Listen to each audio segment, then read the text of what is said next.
লেখনী কি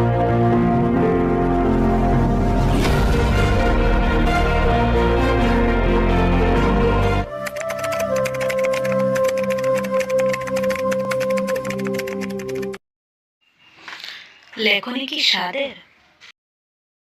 রোজ বসি শুধু লেখার চিন্তনে, সময় কাটাই শুধু বিষয়ের সন্ধানে।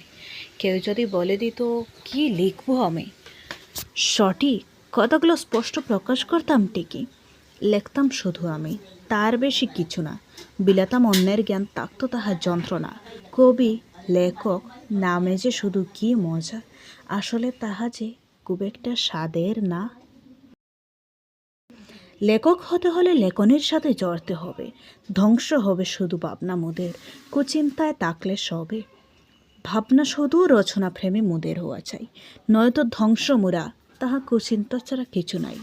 শ্রেষ্ঠ চিন্তন লেখনীতে করি সদাদান, সদাই জানে লেখনী মোর আসল প্রাণ।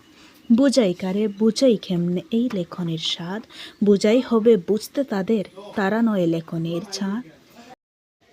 বুঝতে লেখনির মর্ম কষ্ট হচ্ছে মোর ভীষণ, আজই নাকি আমি বুঝাবো অন্যকে লেখনির কিরণ।